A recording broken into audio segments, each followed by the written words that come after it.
It is, in fact, enormously important, and I'll explain to you why. Because what Howard did is he fundamentally changed the way the food industry thinks about making you happy.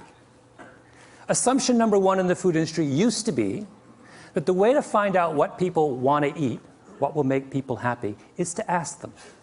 And for years and years and years and years, Raghu and Prego would have focus groups, and they would sit all you people down and they would say, what do you want in a spaghetti sauce? Tell us what you want in a spaghetti sauce. And for all those years, 20, 30 years, through all those focus group sessions, no one ever said they wanted extra chunky, even though at least a third of them deep in their hearts actually did. People don't know what they want, right? As Howard loves to say, the mind knows not what the tongue wants. It's a mystery.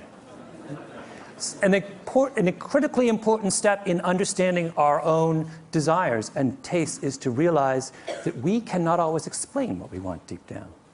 If I asked all of you, for example, in this room, what you want in a coffee, you know what you'd say?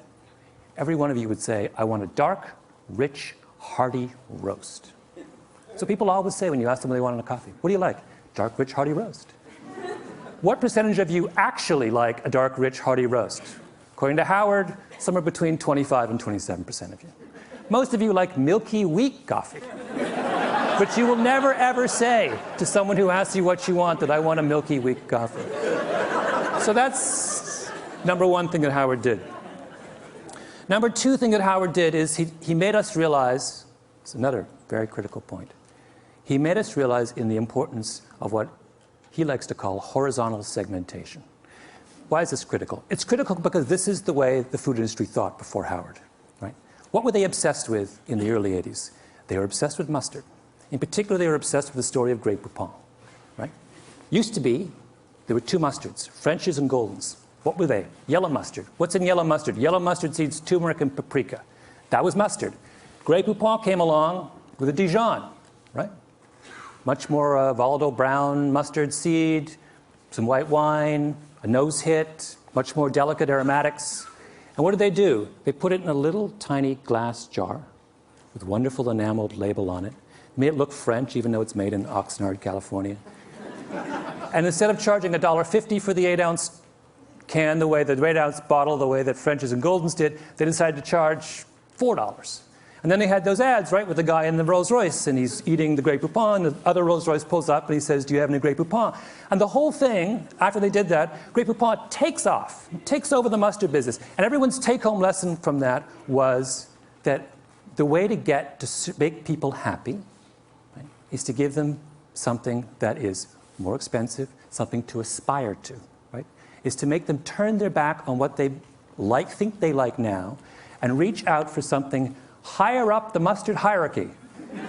A better mustard, a more expensive mustard, a mustard of more sophistication and culture and meaning.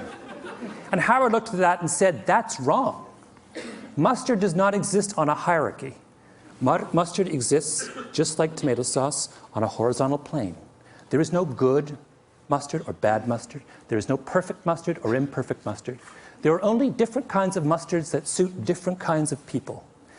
He fundamentally democratized the way we think about taste. And for that as well, we owe Howard Moskowitz a huge vote of thanks. Third thing that Howard did, and perhaps the most important, is Howard confronted the notion of the Platonic dish. What do I mean by that? For the longest time in the food industry, there was a sense that there was one way, a perfect way, to make a dish. You go to Chez Panisse, they give you the red tail sashimi with roasted pumpkin seeds in a something reduction. They don't give you 5 options on the reduction, right? They don't say, do you want the extra chunky reduction or do you want the... No, you just get the reduction. Why? Because the chef at Chez Panisse has a Platonic notion about red tail sashimi. This is the way it ought to be. And when that, and she serves it that way time and time again, and if you quarrel with her, she will say, you know what? You're wrong. This is the best way it ought to be in this restaurant. Now that same idea fueled the commercial food industry as well. They had a notion, a Platonic notion of what tomato sauce was. And where did that come from? It came from Italy. Italian tomato sauce is what? It's blended, it's thin. The culture of tomato sauce was thin. When we talked about authentic tomato sauce in the 1970s, we talked about Italian tomato sauce. We talked about the earliest ragouts, which had no visible solids, right?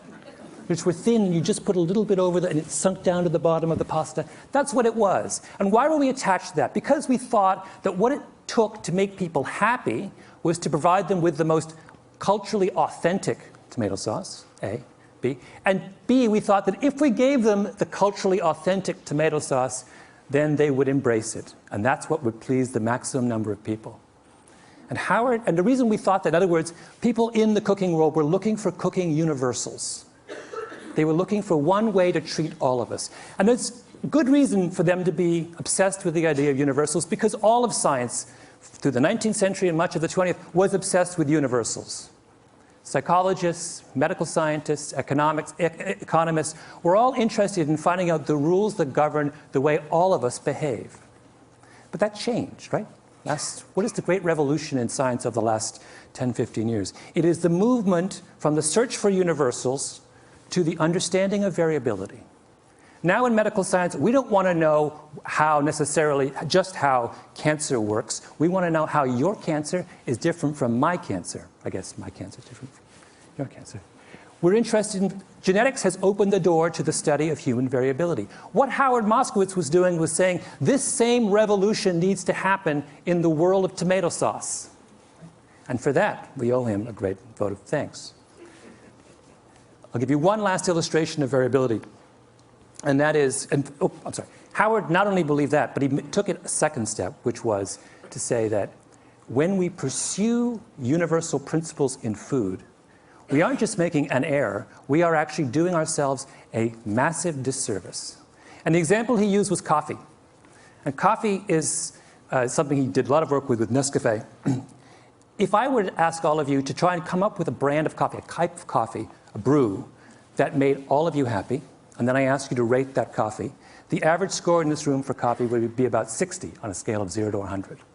If, however, you allowed me to break you into coffee clusters, maybe 3 or 4 coffee clusters, and I could make coffee just for each of those individual clusters, your scores would go from 60 to 75 or 78.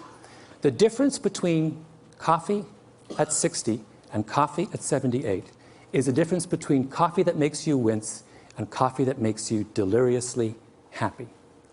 That is the final and I think most beautiful lesson of Howard Moskowitz, that in embracing the diversity of human beings, we will find a sure way to true happiness. Thank you.